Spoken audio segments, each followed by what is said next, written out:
Everything in the mind is a viewpoint, and some are big philosophical views that have a big place in the world. They're all different viewpoints. So the broader answer for me is for you to look into the viewpoints to find the one that you find suitable, that you live your life according to.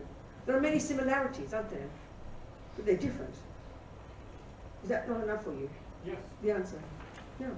So in the end, the Buddhist approach is that we are the one who has to learn to find out what is valid and what is not. We are the boss. So we have to look into these things and look into the meaning of things and see what is valid and what is not. That's up to us. Does that answer you? Does that satisfy you? Yes, yes, thank you. Good, okay. So, he asked, how do you prove karma? Well, he said, no, sorry, he said, you have to believe in it because you can't prove it. Well, actually, I've been stating all the time how you prove it, but it takes us time to hear this. So I said, okay, I asked him, I said, okay, who did this information come from? And he agreed it was Buddha. I said, if he's not a creator and it's not revelation, then where did Buddha get the idea? And he said, he must have observed it. So I said, what part of his mind would have observed it? Well, obviously you can't observe it with conceptuality, because we don't remember most of today. 99% of today we don't remember, because our conceptual state of mind doesn't have that capacity, does it?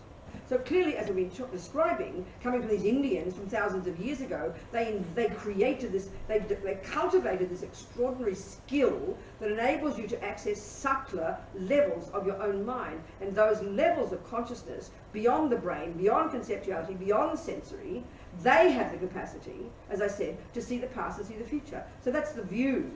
So clearly, you might think it's all nonsense, well that's fine. You've got to look into it. So that's the Buddhist view. So of course it's easy to prove karma when you get clairvoyance, once you've got a single point of concentration. That'll take you a couple of years, okay? If you work really hard, if you give up sex, drugs and rock and roll, go to the mountains, do lots of practice, lots of purification, lots of study, and you get concentration, you'll prove it. But you've got to start with a theory. Like everything, you start with a theory. How can you prove acupuncture? You don't start with sticking needles into people first day. You have to learn the theories first. Then you internalize them, and then you experience the truth of it. That's in fact how we learn everything. So this is one of the biggest mistakes I think we make. We're very arrogant, in my opinion, from the materialist point of view. Or we say, oh, you know, relativity is true. Someone's proven it. Well, I agree with you. But have you? No. I bet everybody in this room has not done the same steps as Einstein. Therefore, for you it is a belief until you've proven it. This is a really important point, but we never think that. We're very arrogant. So the Buddha has also proven this. But we go, no, that'd be ridiculous. But it's up to you to find out. By going through the same steps. Because 1 million people have proven relativity, that makes it easier for us to think, oh, well, it's been proven. It's true by some people, but it's not real for you until you have proven it. This is a really crucial point. You know, in other words, we don't say in the world, oh, I believe in mathematics. No, you prove mathematics, you learn it, you do it, and you apply it. It's the same here. Exactly the same. Not a fraction of difference. So the difference would be if you ask, maybe you argue, if you have a creative view, then you're not supposed to prove that God is right. That means you would be God, and that is the worst sin of pride you could possibly have. So clearly you then must have faith in God. And I'm not criticizing that view. It's just not the Buddha's view. But you start with having faith in something. You have to have faith in your acupuncture teacher. Otherwise you won't do what they say. You take the information, then you prove it. So before you commit your money and all your time to an acupuncture teacher, you've got to have some confidence that they're valid, and that's the point that's crucial. The same with the scientist. You don't just leap in and pay go to university for 5 years and someone's lying to you and you end up 5 years later wasting your money and time. No, you check they've got a valid reputation, that they know what they're talking about from other people's point of view.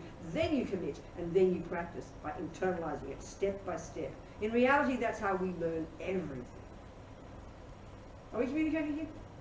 Are we communicating? You asked the question. Yeah. Where are you? Where are you? Somewhere. You. Yeah, you. Okay. So slowly, you know. You've got to start with a theory. What else can you do? You've got no choice. And the other point that I found very powerful, this point that I'm implying, if any body of knowledge, I don't just mean a bunch of ideas. We can all have ideas, we can all speculate, and we all do that all the time. And that's okay, you can do what you like. But a body of knowledge, let's say acupuncture, let's say mathematics, let's say Bach's music, let's say Buddhism. Say, for example, if it's a valid body of knowledge, it's got to be internally coherent. It's clear. It's got to be. It's contextual. It's contingent, and it's got to be internally coherent. So clearly, if you've got a view of allopathy, or allopathic medicine, acupuncture doesn't fit. It's like a load of nonsense. So you've got to put that aside and look into this whole other system, this other body of knowledge, which has got a series of different assumptions, a whole world, another world of seeing things. So the only way to prove acupuncture, you can't prove it with allopathy. That's bizarre. You can't. It'll fail every time. Because there's a series of assumptions. But so you have to look into the body of knowledge called acupuncture. So this is my point now. If it is a valid body of knowledge, it has to be first coherent theoretically. This is serious. Whereas we think of religion and spiritual as a bunch of weird, wacko ideas made up by deluded humans. And that means we can think what we like, we can make up what we like, and we can believe what we like. I find that beyond unintelligent, beyond ignorant, superstitious, in fact. So it's up to us, you know? And go slowly, slowly. I'm not clairvoyant. I have not proven the Buddha's right. But I can say with some bit that I do know, theoretically, as a body of knowledge, is coherent. And so that's the same with acupuncture. As you first begin, you don't know anything. A meridian? What's a meridian? Come on, you know. Then you learn about this, and you learn about that, and you learn about this, and slowly the pieces of the puzzle fit together, don't they? When you learn maths, when you learn music, when you learn anything, it's like that, if it's a valid body of knowledge. And as you keep learning, it becomes more and more clear. Each piece leads to the next piece. And oh, now I understand that piece. Now I understand this piece. And it becomes coherent within itself. If it's a valid body of knowledge. So if it's coherent intellectually, then you get more confidence from it. You've got to start there. And then slowly that leads to experiential knowledge. Like anything. You with me, people? So it's up to us. We don't have to go through all this hard work, you know, to prove it's right or wrong. It's up to us to decide, you know. Okay, so what else? The one about then, the question about, okay, about relationships and about parenting, they both come down to the same thing, and in a sense it's all we've been talking about. Because we're very social people. We live in relationships, don't we? So in one sense, the wisdom wing is completely personal. That's like the retreat mode. The best way to do the wisdom wing is give up sex, drugs, and rock and roll and go to the mountains and get a single point of concentration and really do the work quickly. That's the best way to do it. But the compassion wing is necessarily related to others. You know? So because we're not going to, most of us aren't going to give up sex, drugs, and rock and roll, we're not going to go to the mountains, we're not going to get a single point of concentration, most of us are going to have a life with husbands and babies and children and dogs and, you know, whatever you have. Not being rude, that's how we all are, you know, most of us. So we practice within that framework. But the wisdom wing is the crucial part, like I talked about, you know. We learn to slowly know your own mind, slowly start taking responsibility, slowly grow up, become less of a victim, which means lessening your attachment. Because attachment makes you a junkie, makes you a victim, makes you dump responsibility for your happiness onto the other person, whether it's your dog, your child, or your partner, or your boss for that matter. There's all these expectations, there's this neediness. It's a symptom of a very miserable person, basically. And that's it, all of us, join the universe, to one degree or another. So then you have relationships, and that's when it becomes a problem. So if, like I said before, if you've got lots of neediness, lots of attachment, lots of rejections, lots of aversion, therefore, because if you have attachment, you have aversion. And if you have aversion, you definitely have attachment, because they're linked to each other. And then you have, especially the one that drives it is attachment, so you're looking for the boy, you know? Because that's what you figure is going to be, the karma you have is to have a boy. Some people like girls, some people like dogs, I mean, whatever. Or a baby, same thing. It's the exact same scenario with a baby. There's another person there. It's a pretty intense one. They come out of your body. I mean, you couldn't get something more personal than that.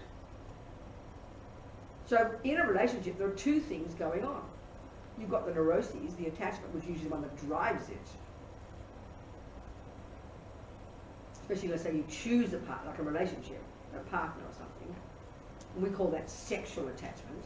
But don't get misled by that. Attachment is just attachment. Attachment is attachment is attachment. It's this powerful drive in us that's craving for happiness, that then dumps itself onto certain objects. Obviously, and then which then triggers pleasure when we have contact with it. Well, that's the same with a cake, and it's the same with a boy. Clearly, the pleasure triggered by a boy is usually more intense than the pleasure triggered by a cake. For some people, the same pleasure is triggered by torturing people, by harming others. We don't want to hear that. And that's just the karmic habit, you know.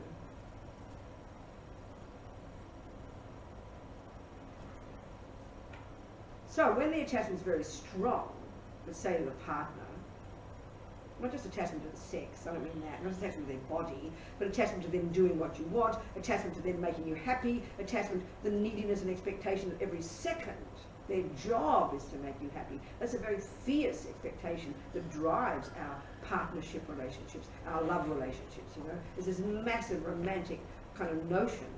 It's a huge fantasy made up by attachment.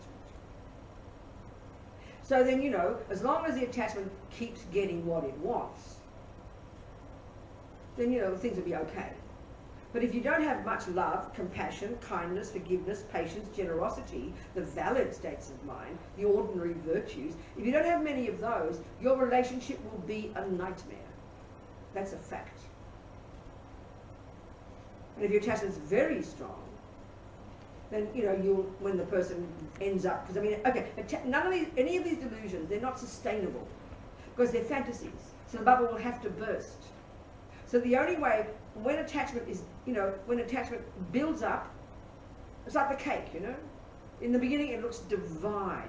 The expectation is enormous, isn't it? You're so hungry, everything's together, the cake is a good cake, the expectation is huge for the happiness. You get the cake, first mouthful, so divine, but already the second mouthful's going in. Why? Because you're not satisfied yet. That's a really crucial point. So then you think, well, another mouthful will do it, and then another piece will do it. But you know, inexorably, as you get to the second piece, already the pleasure triggered by the second piece is just not as delicious as the pleasure of the first. We know that, and it's already disappointing us. But we kind of keep thinking maybe the next mouthful will do it. We keep waiting for something to happen to go, now I'm happy, now I'm satisfied. But it doesn't happen. So what happens?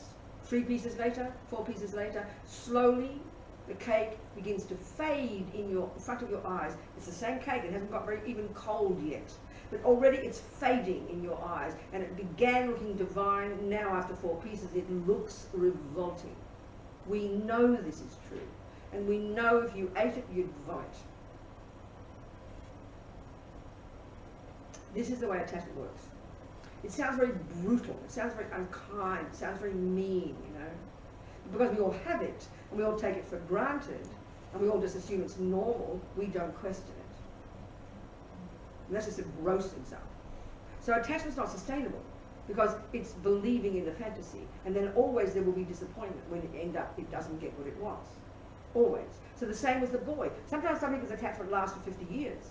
Means you've got very good karma with each other. So it doesn't run out that easily. Many of us now, look at it, I mean, it's the commonest thing in the world now. Every child on the planet now, well, this is our culture, has several parents. I mean, when I was a kid, I never met a divorced person. You understand what I'm saying? Everybody had one parent, 2 parents, you know. But now look at how different it is, because our attachment is much stronger, so we keep changing partners, changing objects, changing this, changing that. It's like the cake. It doesn't get, you don't get satisfied, you try another one. It's not being mean, it's just how we are. So attachment's not sustainable, because it's believing in the fantasy. What it sees is not what exists. So if there's love and compassion and patience and kindness, you'll have a good relationship. You'll get, you know, as we all know, in the beginning of attachment, whether it's the cake or the body, it's always really exciting. Really delicious, it's so powerful. And we know that gradually dies down. And it becomes more, and if you have love and compassion, there becomes more love, more patience, more affection. So he still loves you when you're fat and old and fat, he doesn't care.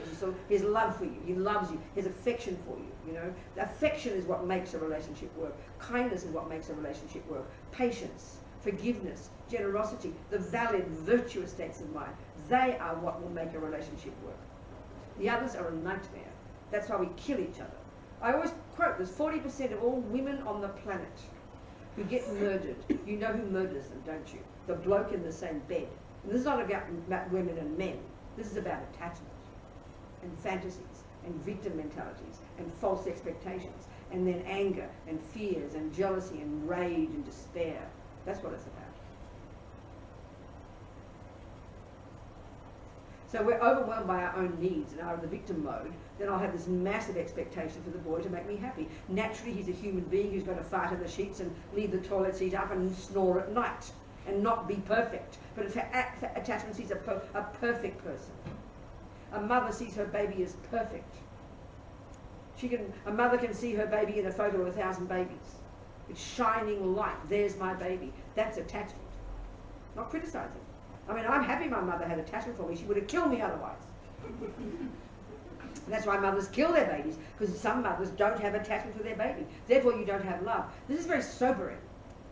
You know, when you've got attachment for somebody because they appear so beautiful, you absolutely do have so much love for them. You want them to be happy. You'll do anything to make them happy. There's no doubt about that. You'll have such compassion for them. And that's the point about equanimity. Right now, our compassion and our love are really, they're unstable, as Lama Zopa says. They've got strings attached. So with mothers, usually they don't give up loving their baby, even when the kid rejects them and hates them later. Mothers still love their child. That's pretty powerful. But usually your ex-husband you don't love. It's rare. Sometimes people can be harmonious. So my feeling is to have a decent relationship, you've got to be a really advanced spiritual practitioner. So, you know, you've got to be 100 years old before you're ready, so, you know, don't wait for it. But it's like you learn, you know, but we don't think this way. Just leap in, get a partner, all things perfect, then you don't know about your mind, then a nightmare happens, you want to kill yourself or kill him, and we haven't got a clue what's going on. So it's like obvious, it's intelligent to know your mind to some degree and develop more fulfillment in yourself. And that's the point about attachment. When it's really fierce, it really is the symptom of a person who thinks they're nothing. So I have to have someone to love me, to show me I'm somebody. That's the depth of our attachment right now. That's mental illness. You know? That's really quite suffering. But that's how we think. And we even ask, I think in our psychology, we consider ourselves by definition social beings, so we become socialized only by being with other people. A woman recently in a class, it was a very powerful question, when she heard the Buddha's view, knowing your own mind, giving up attachment, becoming a better person in yourself. But she said, how do you know who you are unless it's in reference to others? That's our psychology. That's really kind of serious for Buddha. That's why when you hear about a person going to the mountains for 6 months to do a retreat, or even going off for a week to do a retreat on their own, we don't understand that in Western psychology. That's kind of weird, because we need to be socialized. We discover ourselves in reference to others. Well, you can, but if you're not ready for it, you'll kill each other. So by knowing yourself first, being clear in yourself first, is obvious. Then you can have a reasonable relationship, because you're aware of your own minds, your own neediness, your own neuroses, and now you can give space and be skillful with the other person. Because your attachment will not get what it wants every time. And the fact that you live so close to each other, in the same bed, that's kind of personal. And that's expecting a lot of a person who's deluded. I mean, no wonder people kill each other, in my opinion. At least be like the French and the English, the aristocrats, and have a separate bedroom, in my opinion. Then you won't kill each other. You'll be more civilized. You can fart in peace. I mean, hear my point. I know I'm being gross. Get my point. You're just intelligent. But attachment's like a little vampire. And attachment's like you've got to kind of cling to each other like this, you know. Touch each other and look at each other all the time. I'm not being rude now. When I read newspapers, I learn things about it, and I'm trying to be personal. I remember, what's her name? What's her name? She used to be married to Billy Bob Thornton. Billy Bob Thornton. That gorgeous woman with a mouth. Joel, what's her name? Angelina. This blissful looking goddess, you know. I'm not being rude about her. But when she was married to the other bloke, they even talked about, you could see what all their body language, they were like joined at the hip, you know. They drank each other's blood. God knows what else they drank. I mean, hear my point. That's intense, intense, intense attachment, which brings unbelievable bliss. But then for her, her attachment then all went to her babies. I'm not being rude about her. It's sort of like you can learn, it's like sort of, when you have this view, it's like if you're an acupuncturist, you look at everybody, you can analyse their health, can't you? Well, if I'm looking at the Buddhist view, it's like really helpful to analyse people, not be critical. But you can see behaviour indicates what's happening in the mind. It's very fascinating. Attachment is this, and especially when it's physical, very powerful physical one. It's overwhelming. People even talk about it in poetry. There's like mental illness. You lose all common sense. It's true. You go nuts, you know. So when that's driving everything, and there's no love and there's no compassion, you will have a hell, you will have nightmare in your relationships. What's the saving grace in your relationship is patience, forgiveness, clarity, kindness, love, compassion, which have no space if there's only attachment and aversion and jealousy and despair and anxiety and guilt and self-hate and arrogance and all the rest. So it's hard work. And we've got to know what we can and can't do, you know. And we're all different. I mean, I joke about it, I'm not trying to be sarcastic, but whatever my nature is, there's just, I wanted happiness. I tried very hard to get happy, I promise. But for me, I couldn't bear the intensity. I'm kind of intense. I couldn't bear the intensity up that close, you know. I couldn't bear the pain, the grief, the attachment, the anger, the fighting, the jealousy, the fear of losing. I couldn't cope with it. That's considered weak in our culture. That for me was a relief to get the hell out of the way and get some breathing space. I wouldn't say anything, but when my friends would say they want to get married and, you know, that meant living in the same house and having babies, I wouldn't say anything, but I'd think, how could you want that? I'm not being horrible to you. It's my own mind. I'm probably considered mentally ill by thinking this. I wanted freedom more than anything, I promise you. I wanted to be able to do and go where I wanted, which is so very selfish. I thought, why compromise if we don't have to? How ridiculous. I mean, you've got to have decisions. If you live together, you've got to reach everything. What movie will we be? I mean, I don't want to know. Bugger you. I'm going to go to this movie. You do what you like. And what do we eat today? What do we go to? We turn this way, go that way. Everything is, I mean, sometimes that can be make you mad. I think a healthy relationship is you do what you want, each of you, and then you come back together and you fit together, have fun. But you do what you don't do everything together, like cloned something. We think that's kind of, and I'm just raving on here. Understand my point. Are we communicating here?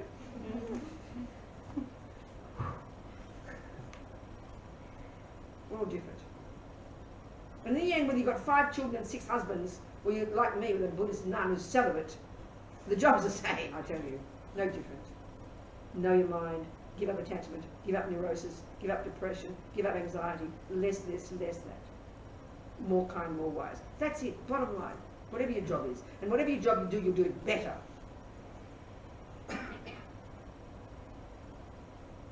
So parenting, you know, this is where really compassion comes into it, especially, because a relationship between a partner is kind of equal.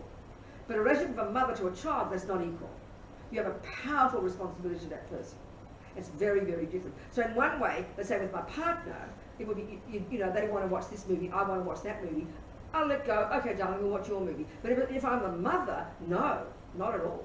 And that's what attachment makes you do. Attachment, the child, I mean, I know with my mother, because she had, you know, we had a crazy family, father this, daddy this, did things and whatever, but she'd overcompensate all the time, you know. Fierce attachment, fierce love and compassion too. She always, I know she had love, but she'd always compensate for what because she felt guilty. So when you're attached, you're like, you'll do anything to subdue, you'll do anything to your own needs, really. So you don't, but whereas if you have compassion, you get out of your own needs and you do what's best for the other person. A person with lots of attachment can't do that. It's impossible. I mean, my mother would defend me for things I really did wrong. That's attachment. Wasn't helpful to me. It wasn't wise at all. That's what attachment. You know, you can have a junkie kid at home lying to you, stealing from you, manipulating you, using you, and you can't see it. Everybody else can see it, what a fool you are, but you can't see it because you think it's called love. And when you've got lots of attachment, you're terrified of upsetting the apple cart. So you will do anything to kind of try and subdue to make the child stay safe, stay within your kind of thing. But with love and compassion, you'll have tough love. You'll do what's best for that person, and that takes courage. So that's really the one of parenting. Got to have wisdom. Because if you only see a projection of your needs, this gorgeous child, and you see them suffering, you can't see them clearly. You don't know what's best for them. Attachment so overwhelms and pollutes and destroys compassion and wisdom. That's the point. You can't see past your own nose. And you think what you're doing is loving. It's not loving, it's attachment. You're fulfilling your own needs, basically. It's completely selfish. And you're not helping the person at all. So, I mean, parents, you know, who have their kids living in, maybe some of you guys, not only personal, who have kids who are 20, 22, 24, 25, 27, 29, 35, 40, still living at home with mummy and daddy. You're still doing their washing for them. Excuse me. That's outrageous. Unless they're mentally ill. Unless they're sick. That's completely attachment. Oh, I can't throw him out. Oh no, he might get upset. Oh no, I couldn't do that. That's your garbage, not his. So then we children will use our parents, misuse our parents. We can be so, attachment makes us manipulative, and we know we've got it in our palm of our hand. That's outrageous. That's not kindness. That's not love. That's just weak, and that's attachment. Oh, he mightn't get a job. Oh, he's not so stable. Oh, he gets depressed. He's still washing his underpants. Excuse me. Treat him like an adult and let him go live it on his own. It's outrageous. It's really shocking. It's not kindness. That's attachment. And therefore fear. Masquerading as kindness. So it's really subtle. It's really tricky, you know. Or in a relationship, a classic one, when you're the victim in a relationship of an abusive partner, which is so common. You know? And maybe you're a patient person. So if you're a patient person, the negative side of your personality would you become very passive. You'll put up with an abusive person for years. The same as a mother putting up with their lazy child who's not leaving home. You know, especially when you're impatient. When you're patient, you also become passive if you're not conscious. So you'll put up with the abusive husband, the abusive wife, the abusive kid. You'll put up with it thinking you're being patient. No, you're being lazy. We've got to know the difference in our mind. This is the Buddhist model between the neuroses and the virtues. It seems simple on the face of it, but it's profound and not easy. Because love and compassion are mixed together like a big soup. You can't tell the difference. Love and attachment are mixed together like a big soup. You can't tell the difference. So you've got to have this, first the analysis theoretically, and then the inner awareness of it, the recognition of it. It's not easy.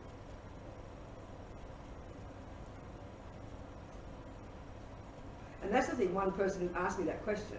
But you know, what if you don't have attachment? Then you wouldn't want to get married to somebody. Well, in other words, the only reason we get married or have partnerships is because we're attached to them. It's kind of a gross way to start a relationship, isn't it? Okay, it helps, and you can have fun. But a person who's got lots of compassion and lots of love would happily have a relationship with somebody that they may be not so attached to. That's almost impossible for our minds. That shows the depth of our attachment. We can't conceive of loving a person that we're not very attached to. You imagine having to bring home the next door neighbour kid whom you don't like. Try and have love and compassion for that person. Would that not be hard practice? That would be stupendously difficult, wouldn't it? Because you don't even like them. That's why some mothers kill their children, because they don't even like them. Because they don't have attachment for them. But if you've got attachment for that child, you'll put up with it. Which is just as well. Like I said, my mother would have killed me if she weren't attached. But she had love and compassion. So a really a bodhisattva, a highly evolved being who's gone beyond attachment, you know, they would happily have a relationship with a person in order to help them. And they would genuinely love them and genuinely have compassion. And you would think that they're attached to you. But they've got compassion. That's pretty high. That's advanced. So we really can't imagine having love and compassion without attachment. I mean, you have to distinguish between them. And that's not the way we talk in our culture. At all, psychologically. It's quite subtle. Are we communicating here? Is it answering your question? You've got to have wisdom, darling.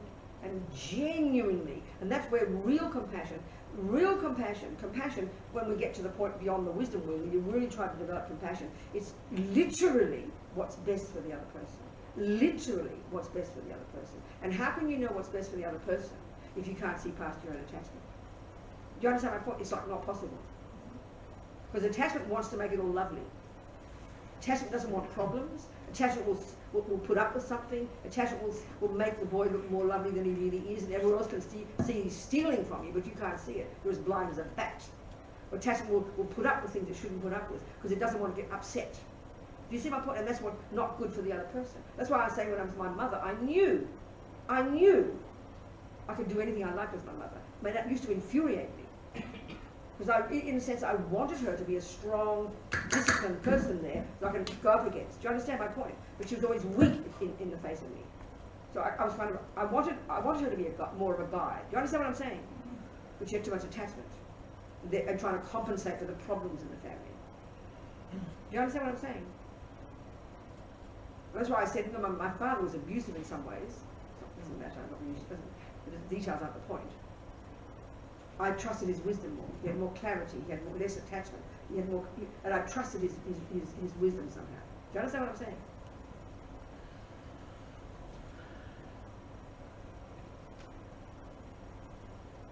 So compassion is the point, finally. But you can't have it until you on the first part. It's really obvious, you know. To whatever degree you've done it, you can have that much compassion. And compassion really does demand courage, because it means going against what you want, doing what you really want, not just satisfying our own needs all the time. It's easy if, you know, yeah. Are you understanding me, what I'm saying? Your question about parenting? Your question about partners? Where are you? Who asked me about partners? Where are you? Who asked me about partners? You come up to me. Where are you? Go home already. Where? You. Am I answering your questions? Yes. Am I answering your questions? Do you have any more questions from this? One. You're content? One. No. One. Are you saying yes or no? I can't tell. One more question. What's your question, darling? I have one more question. Good. What about fidelity in relationships? Start again, darling. What about fidelity? What about who? Fidelity. Who? Fidelity. You mean, well, what's, no, don't ask me what about. Ask a more direct question. Okay, so if two people love each other without What, darling, attachment. what? If two people love each other without attachment. Okay, first of all, that's a fantasy. Why are you asking that? Unless you're a highly evolved being on the bodhisattva path, you will have attachment. So given that you're an ordinary person with attachment and some love, what's the question? Now I'm saying that people ask fidelity from each other What, because darling? they have attachment to each other, right? Sweetheart, I really can't understand. Forgive me, it's my ears. I can't understand you. So please say it again slowly. What's your question? In a relationship. In a relationship, a love relationship. Yes. So what's the question? Is fidelity accepted as being a healthy manifestation of a relationship? Is fidelity what? Accepted as being a healthy thing. What do you think? Given that you're an ordinary person with attachment, which means expectation, which means possessiveness, which means, you know, all that intimacy and everything, what do you think the answer is? Sincerely, what do you think? I think that if I were to be a good partner to another person, then I would allow that person to be with someone else as well. And why would the other person want to sleep with someone else? Because of diversity. Because of attachment. Honey, it's called attachment. Because they're not satisfied with you. In the beginning they were satisfied with you. They couldn't get enough of you. They'd be bored by anybody else. But because they've been with you for a while, or if you really talk about yourself, we can keep it personal, because you're now bored with this other person, and you start looking at other bodies, and you get all excited. That's called attachment and boredom, darling. So call it for what it is. So if you are in a relationship, first of all, if you do have a relationship and the agreement is that you will have fidelity, then you have accountability. But if you don't want fidelity, don't commit to a person and just sleep around. That's fine. You're not hurting anybody. So don't have a relationship if you want to sleep around and have more than one partner. I mean, have as much sex as you like. But don't cheat on a person and don't lie to the person and get married and agree we won't cheat on each other, and then you change your mind because they get bored. Now they're boring to you. That's just rude. So decide what you want first. Okay. Are you kind of with me? Yes. Fidelity is agreeing that you won't cheat on each other, is agreeing you won't sleep around. Now, if it's your culture, I mean, Tibetan culture, they didn't, first of all, didn't have, marriage was no religious thing. It was like you made a legal contract with each other because it was convenient, you know. And often they would have two wives or two husbands. They didn't seem to have much jealousy, and it was just practical. The nomads, two sisters would live with the same man, or two brothers would live with the same wife. And if they got bored with each other, they just said, bye, off here, and they shared their things and go. There's no legal thing, and there was no religious thing. They were very, very practical about it. But we've got so much attachment, haven't we? And it's all built in religion, you know. The Hasidics talked about it, the Catholics talk about it, but because I think sexual attachment triggers so much joy, we have to think it's a gift from God. I mean, excuse me. So it does, when you have all this kind of heavy social thing around relationships, don't we? Marriage and everything. So you've got to look at all that and question all that and analyse that. But if you want more than one partner, then if both of you, put it this way, if both of you agree, and some people do, then you're not hurting anybody. The bottom line is whether you hurt people. And if you're not hurting anyone, then there can't be any immorality. You're increasing your own attachment to sex, and that's a problem. Attachment to anything is a problem, it hurts you. But if you're not hurting somebody, and there's agreement, then how can you disagree with it? That's fine. It's all a question of what you've agreed to, isn't it? Okay. You with me? Yes, thank you. Okay. Am I answering your question now? Yes. Thank you. What else, people? Any questions? Yes. Jabari, what's your question? Yeah. How and where is compassion experienced in the body? In the mind. In the mind and the chest? Well, I mean, Tibetan's point there, but for a particular reason in relation to the more esoteric view of things. But actually, like I said before, the model of the mind in Buddhism, based on this advanced model, consciousness doesn't reside in the brain. It's not, the Buddhism would not say that at all. Consciousness pervades your entire body. And it's within these subtle nervous system, these channels, all the wind energies, and they're conjoined, driven through all your parts of your body. Your mind is in your body, and it's in these subtle channels in your body, throughout the body. That's how they talk about it. So then, when you emphasize the chest, what is That's this just because, localization? okay, that's the only reason they do that. We do this because we think it's the brain. They do this because in this more advanced esoteric view of Buddhist physiology and psychology called Vajrayana or Tantrayana, and again, like I said, that's the medical system. That's the basis of the Tibetan medical system. They, you know, we've got these different points in the body called chakras, and the central one, the heart chakra, when you die or when you go to sleep and go to deep unconsciousness, all the energies gather here at the heart chakra. So they just point there. It's just. So then, is there a relation between the heart chakra and the mind? And what? And the mind? Is there? No, I mean, it's not really the issue here. Mind Okay. is throughout your body. Okay. And what about thoughts? Are Thoughts, that's what I'm talking about, your thoughts. And do thoughts originate in the mind? The thoughts are a part of your mind. Mind is a general term for your capacity for cognition. It functions through the senses, so your eye consciousness is the basis of eye consciousness functioning. Through the eyeball and the eye consciousness work together to have a cognition of shape and colour. Ear consciousness, same, the tactile consciousness. Then you've got mental consciousness, which is all your thoughts and feelings and emotions and unconscious and subconscious. And that's part of your mind coursing through this body in these subtle channels. So it's throughout your body. Your mind is out throughout your body. Okay. So the basis of the question is, when I am identifying or observing my thoughts, Yes. I'm experiencing it in my head. We think that way. We impute that, don't we? We deduce that. That's just how we call it. But analyze it. We just think that. We think it's our head. We think it's our head. Seems to be a lot going on up here. Eyes and, half our senses are up here. Look, ears, mouth, nose, and eyes are all up here. So we give power to our head, and then we increase that one with having the brain there, and the brain being this indicator of what's going on in our mind. So of course we think it's in our head. We say it's in our head. We talk like that. So like when we're recalling a memory, supposedly we go up and right, but when we're lying, we go up and left. Okay, well that's just habit. So it's I not can say habit. anything physiological. No. Okay. The mind is not physical. Yeah, so the mind's not physical, Yeah. but it's associated With the body, intimately, inextricably linked to our body, yes. And the heart chakra. And Well, no, the heart, that's incidental and separate and not really the issue here.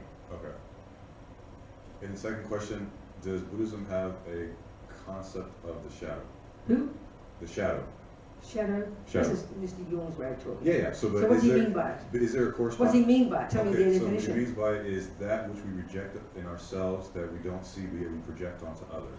Oh, that's what we're doing all the time. Okay, so is Absolutely. So if I'm angry, if Yeah. I'm always angry, I'm always going to find lots of enemies and say, look at that bad person, look at that bad person. It's clear. If I didn't have anger, if I really didn't have anger, I would see someone harming, but I might have compassion instead. So what we see in others is exactly what's going on in our own mind. There's no doubt about that. what do you refer to it as? It's conceptual. No, it's just the mind. That's what all delusions do all the time. They project our own junk onto others. We see everyone through the lenses of what's in our mind. Okay, you said that's what delusions do. That's So- what delusions do. That's so their it's job. So it's the shadow. But like if we all have a shadow, we all have delusions. Yeah, by definition. Absolutely. That which we can't see about in ourselves. Well, yeah, because you're not looking. Okay. Because we're always looking out there. He did this, she is this, he is this. It's just, when I've got my attachment glasses on, I'm always seeing divine cake. When I've got my angry glasses on, I'm always seeing ugly. So that's exactly what we're doing. That's the function of the neurotic states of mind. the function of it. And they blind us from, so that's why we have to start looking and taking responsibility for this and not dumping on that. In other words, as Lama Zopa says, the way they take Buddhist psychology, the way everything out there appears back to us is through the lenses of what's in our mind, with absolute certainty. That's the Buddhist view. And then we talk about enlightenment.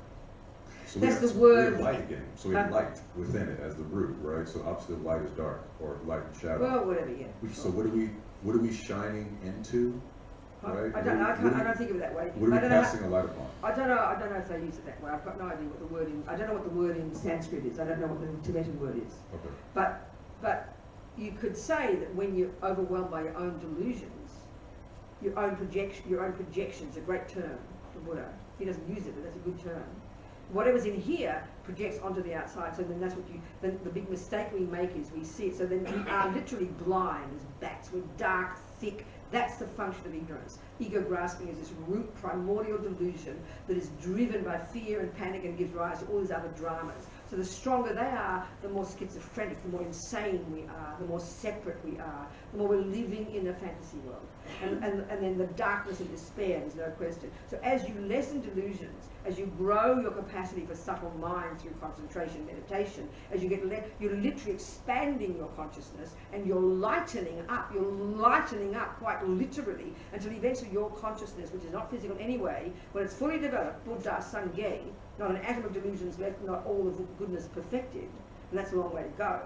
Your consciousness will pervade wherever there is existence. It will be in sync with whatever exists, and it will have infinite empathy and infinite connectedness with every being as if they were you. And you'd be in the nature of bliss and radiance and joy and love and compassion and intelligence and wisdom only. That's our natural potential, is. Thank you. That's the potential in your mind. What else do you need? Yeah.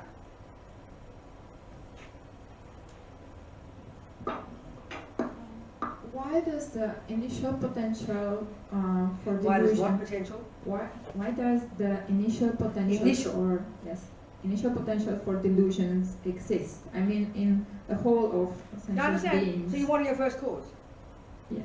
If it's not a false question like the one with it the is a false creator. question. There's no first cause. You can't, and this is why it's always disappointing to us, because we have a deep assumption that we should look back into somewhere, and find there it is. That's the cause. The Buddha says everything in its nature is the product of the natural law of cause and effect. It's highly dynamic. So in other words, at any given moment, right this second, whatever exists now, each of those things, phenomena, states of mind, whatever, has its own cause in a millisecond before that. And that thing that exists then has a cause from a millisecond before that. And you will never find, no matter how far back you look, you can't ever get to one that's the first moment. It's an impossibility, because that implies that didn't have a cause, and that's not possible. So the only deduction is that whatever exists, which is matter and minds, are beginningless. As mad as that sounds to us. You with me? Thank you. You with me? Yes. Okay. Yeah, who else? Totally else, Thomas. Yes, darling, talk to me. In order to grow, Grow spiritual internally. Yeah. growth, do you need a sangha, or can you make it on your own? Okay. Is it harder? I to understand, make- darling, I understand.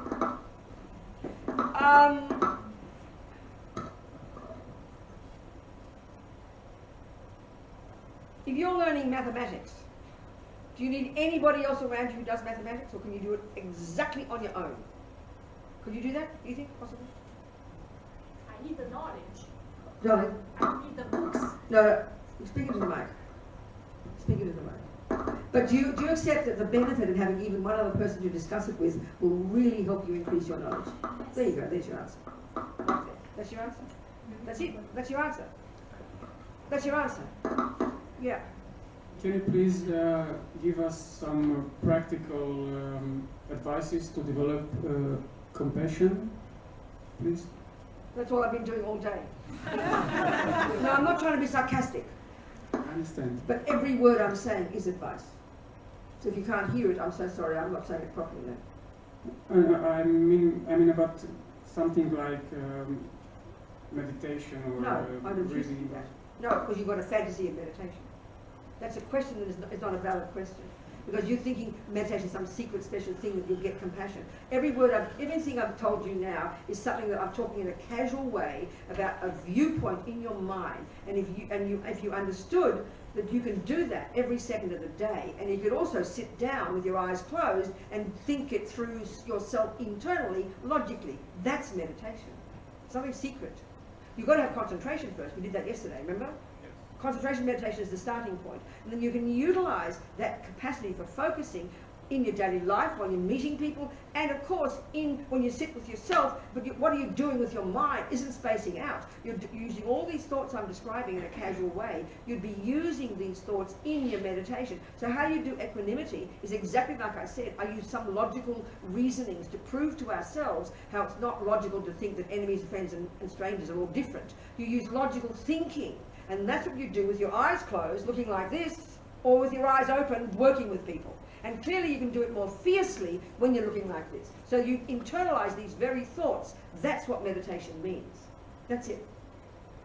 Okay, there are lots of formal, and we need these formal things, but I purposely don't go into it. There's lots of methods that have taken these views and put them in a formal way, and we need those kind of formal ways. So there's a meditation called meditating on equanimity, and you would visualize an enemy, a friend, and a stranger. But the difference is you have your eyes closed, and you're using these same thoughts, or any thoughts that make sense to you.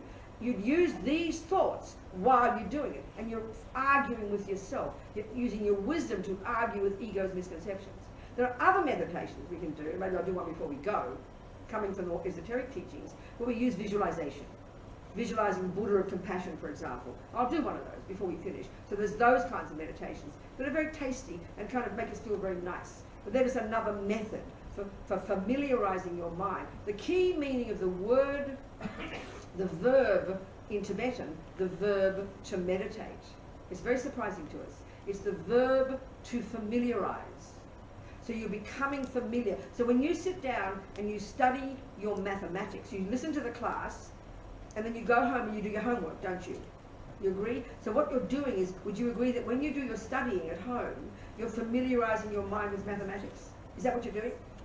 Well, that's what meditation means. So if you sit down for 5 minutes, thinking through this concept of equanimity, as I presented it very casually, thinking it through, that's meditation. And the conclusion from it is you'll make a decision, okay, I'm going to apply that tomorrow. That's how, so in other words, what meditation is familiarizing your mind with all of these things that I'm talking about here, which is simply Buddhist philosophy, Buddha's views. So being a Buddhist, like with mathematics, is you internalize those views and you slowly make them yours. So there are formal ways you can do that, for sure. And that we need that, it helps. Are we communicating? Yes. Right. So maybe we'll do one of those meditations for a visualization meditation, using a visualization of the Buddha of compassion, for example. And it's just, and we need, and this is very powerful, it's very kind of, it's very nice, it's very creative actually. But all of these things are changing your mind from thinking this to thinking that. And then the more you do it, the more familiar you become with it, until eventually it becomes your genuine experience. Just like maths, you understand? So these meditations and this process includes conceptuality. Includes it because that gradually is, that's the basis of the way we feel. So right now, we've perfected our mind. We've basically been meditating on attachment all our life. We've familiarized our mind with attachment. That becomes natural to us. And now we're trying to change it to familiarize our mind with patience, familiarize our mind with not attachment, familiarize our mind with not being angry. It's just changing your conceptual stories until eventually it becomes experiential. That's really what you're trying to do with the Buddhist. Does that make sense? Yes. Yeah. On the same topic as meditation. Yeah. So We have the they mic say up here, people please. meditate for- Tabara's talking, give him the mic. So people who meditate for long Speak periods again, of darling, time, can't hear you. people who meditate for long periods of time apparently grow more gray matter in their brain, right? I missed your first phrase. Okay, so they say, apparently the new information that's coming out is that people, practitioners of meditation Yes. for long periods of time, Yes. they have Yeah, more the brain is reconfigured, yeah, it grows. Okay, so, Yeah. but the brain's not the mind. No, it's there's not. There's this relationship. No, but between I would mind say, and I the- hear your point, but it's Stop. also, okay, I understand the question. Yeah, That I would say this way, the brain is an indicator of of what's going on in your mind. That's the way I say it. Okay. And then synapses are firing when you're thinking thoughts. That's the brain. Okay. And so that shows the thoughts are impacting upon the physical. That's clear, isn't it? That's So the is Buddhist it way of more like putting an it. antenna? No, I think a physical manifestation, a physical indicator. Okay. Because you see, the mind, the Buddhist view, this is the way the Tibetan medical system, like I mentioned before, the model, this model is from the Vajrayana, and we've got this subtle physical energy. That's these 72,000 subtle channels pervading our body. And in those channels are coursing all these wind energies connected to our different states of mind. So your Tibetan doctor will feel your pulses, and she'll feel an imbalance of certain winds, and she will know that's related to your attachment, because they're intimately connected, and that's why you're having panic attacks. So that's your body affected right there. We know ourselves as soon as you have a shock, your heart beats fast. Our body is always responding to what's happening in the mind, not just the brain. It's obviously intimately connected. So this model of the mind and body, which is a literal model, completely all the time. So this is why when you say, when you even say kind words and have kind thoughts, you are purifying your physical body right there. Do you understand? Because the body and mind are intimately, inextricably connected. Inextricably, intimately connected. Separate phenomena, but inextricably connected. Interdependent. And impact upon each other all the time. And that's why it's marvellous that now in modern science we're proving that point that Buddha's been making all the time, that we can change our brain by how we think. Is that clear? Yeah. So, I really like the idea that everything is a cause and everything is cause and effect. Okay. But how come we don't? Why isn't the consciousness the cause of the brain or the cause of matter being arranged in the form that it is for us? What was the question? How come we don't consider consciousness to be the cause, the effect of the cause of matter? The effect or the cause? The effect. So how come consciousness isn't the effect of physical? Yes. Because something unphysical, non-physical cannot be the product of something physical. They can be catalyzed. But why do we think consciousness is non-physical? Well, that's the Buddha. Buddha's view is that, his observation is that. Why is the Buddhist view that consciousness is... Because he sees it that way. Yeah, but why? Excuse me, not why. You don't say why is 1 + 1 is 2. It's within the laws of maths. Someone has come up with that view that 1 + 1 is 2. So you have, why is it 2? You prove it's true given those laws. So if Einstein says things are relativity, he'll give his findings. So then you have to look into those findings to prove that he's right. The same with the Buddha. He has found it to be so from his own observation that consciousness is not physical. That's his direct observation. He gives you the methods for you to also prove that. That's up to you to do it, to prove it. So that's our hypothesis in this room right now for those of us who haven't proven it yet. But it sort of feels like a contradiction. I mean, everything is cause and effect around us. So sorry, where's the contradiction? That consciousness is not physical? Sorry, what do you mean? Because it feels like if everything is cause and effect... So what do you mean, okay, what do you mean by everything? Stop. What do you mean by everything is cause and effect? What do you mean by that? I think that in the universe things work according to this law. There you go, perfect. Buddha agrees. Even the example that you gave before, that everything in this second, even the fact that I am talking and I'm here right now, is the effect of the previous second, of the previous slice of time. Well, to be more precise, the Buddha's view is everything you point to as a phenomenon. Everything that exists in Buddhist philosophy is defined, is labelled a phenomenon, an existent, an established base, an object or object of knowledge. There are several synonyms for that which exists. So everything that exists can be pointed to as a phenomenon, and every phenomenon is a product of a natural law of cause and effect within the. So if it's a physical thing made of the 4 elements is the Buddhist model of the physical, then it's it's got its own dynamic, substantial causes, which are always the 4 elements. So then we posit a thing called the consciousness, which Buddha would say by definition, as from his own observation, we take as our hypothesis, is not physical. So this moment of anger, which is non-physical consciousness, the cause of that moment of anger, which is a phenomenon, is a previous moment of something like that, which is called anger. So then that's the way, so it's precise. Each thing itself is a phenomenon, and it has a substantial cause, it has indirect causes, it has direct causes, there's many kinds of causes. But the substantial cause is either the four elements or its consciousness. That's the Buddhism. So a moment of consciousness, a moment of anger, has to be a previous moment or a tendency for anger. A moment of love, a moment of mind in general is a moment of non-physicality of that stream of consciousness. That's how they talk. But the point about why is the mind, wait a minute. When you say why is the mind not physical, it's not a question of why, it's the observation of these yogis, including the Hindus even before the Buddha, as a result of their accessing this more subtle level of consciousness beyond the conceptuality, beyond the brain, in this single point of concentration meditation technique. That's their experience, that it's not physical. They've gone to that level. We don't posit that because we only have conceptuality and sensory in our model, but then we have to take it as a given, as a hypothesis here, and then the technique is there for you to try it, to do it, to touch that level of your consciousness, and then you will either prove it's right or prove it's wrong. But that's the hypothesis here. And a related question, or maybe not related,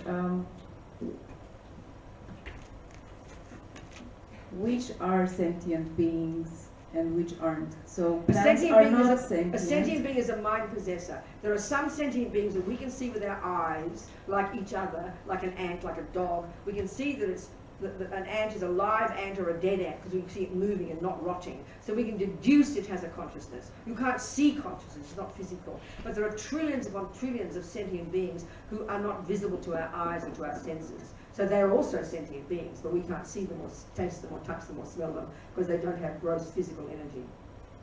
So it's not hard to know by looking what's a sentient being. Eventually, when you get clairvoyance, you can see it. And because the thing that spawned this question was the lady in front of me said that one of her friends had an abortion. Yes. And I was thinking about this because I don't really consider that, I mean, a collection of cells is not a sentient being. A collection of cells is physical. A sentient being is a mind possessor. And Yeah. for it to, the Buddhist view is the egg and the sperm at the time of conception come together and stay together and develop into those groups of cells because of the entry of consciousness from before. That's the Buddhist view. Darling, all I can tell you is what Buddha says. You don't have to like it or dislike it. But if you Yeah, understand, sure, no. that's what you're trying to do. So you have to understand that consciousness is not physical. That's what gives life to them. But it feels like us humans, we have all these stories, all these religions to Yes. explain or to try to give a sort of meaning. No, that's what people say. You don't like explanation religion and- saying we made it all up. Some idiots made it all up just to make us happy. That's No, but very it's like insulting. we feel that we... Materialism is another viewpoint, darling. It's just another viewpoint. Materialism is a set of views. I'm not saying anyone is right or wrong, but Judaism, Australian Aboriginalism, American Indianism, whoever was here on this planet before you Christians came along, you know, there's humans since beginningless time, and since beginningless time, because we've got a conceptual mind, we all have conceptual stories about things. One is called Buddhism, one is called Australian, one is called this. So I give them all equal status, including philosophical materialism. They're all just viewpoints. They're conceptual, keep it. They're conceptual stories, they're viewpoints about the world we live in. So all we're doing here is discussing Buddha's viewpoints. Right now, evidently, you have the philosophical materialist viewpoint, and like most of it, and you just have that, and that's perfectly fine. But the Buddha's saying, I mean, it's up to you. You don't have to look at other views. You don't have to accept they even exist. You decide what views you have. But remember, they're merely viewpoints. And the Buddha's view is our job is to identify that which is true and that which is not. And why would we want to do that? Practical reason, because he says the delusions in our mind that are made up stories that don't have a basis in reality, they're why we suffer. And what he has found is when we identify those neurotic misconceptions in our mind and remove them, then the nature of our mind will be who it really is, which is pure and clear and full of wisdom and compassion. That's the Buddha's way of putting it. But honey, it's a bunch of viewpoints, and you have to find out whether they have a valid basis or not. The same with Einstein's views, the same with brain science views. And you don't have to look into them all. You can accept what you've been brought up with, which is obviously what you do. That's fine. Everyone can do what they like. But they're all conceptual stories made up by clever humans. And some might have validity and some might not. And the Buddha's reason to look into them, not because he says, he's not a creator. is because he's telling us, and it's up to us to decide, that his views are in sync with reality. Everyone says that. Of course they do, but it's for us to find out. Don't believe anybody. Are you with me? Yeah. And they're all viewpoints. Philosophical materialism is an elaborate viewpoint about the universe, isn't it? Yeah. Right. Well, so is Buddhism. So does Judaism. So are the Hasidics I heard about on the television this morning. So the Australian Aborigines. The Australian Aborigines have such an abstract view because they were left in peace for 40,000 years and it developed extraordinary. I can't even understand it when I hear about it. It's so weird and so unusual, you know. So that everywhere humans are, we have viewpoints, babe, about our world. Do you agree with that? Yeah. So I like to give them all equal status. I don't want to be arrogant and say one is better than another. It's up to me to decide which ones I'm choosing, and then not just to believe it blindly, but hopefully to try and verify it. You with me? Yeah. Good. Any more questions? For now. Okay, darling. We got lunchtime now. Go, one more. Go, Joanne. Yeah. Go. Who? Where? What's your question, honey? It's about equanimity. Okay, the one we discussed. Yeah. Good, darling. What's the question? So I understand that we need to get out of the trap, aversion, attachment that eventually leads us to unhappiness and suffering. But also it gives us motivation and drive. What does, darling? What does? Attachment and attachment- also aversion. Attachment gives you motivation to do what? To act, to become better, to... Why should but attachment, you're using a different definition of attachment, darling. Buddhists referring to it as a maniac, insane, demented, ridiculous, insane state of mind. So that's not the Buddhist view. You must have a different definition of attachment. Attachment, like for a house, or for a partner, or for money, or for to do something that you expect No, to give that's you not happiness. attachment at the moment drives us. I'm using the Buddhist view, but the wanting of something is not the same as attachment. So it's a different thing. There can be an aspiration to have something. You have an aspiration, I want to get a good job so I can be a better human being. That's not attachment, that's intelligence. Attachment is fierce, neurotic, demented, and ridiculous. And we conflate attachment with wanting, attachment with aspiring, and they're different states of mind. We have to distinguish between them. Attachment. So you're assuming if you have no attachment, you won't want anything. You just threw the baby out with the bathwater. Misconception. That's not attachment. That's intelligence. So it's good to use this motivation. What motivation? For motivation? For aspiration. Which aspiration? But it's got to be something valid, that's useful and beneficial for yourself and others. Yeah, but still, if it satisfies some of your needs, which no, that's called attachment. Yeah. But darling, listen. Okay, it's time for lunch. It's all a question of learning these definitions. I'm trying to be very precise about it, and it's quite hard to get the point immediately. And I'm being very kind of. You have to distinguish between neurotic and valid. That's the key point.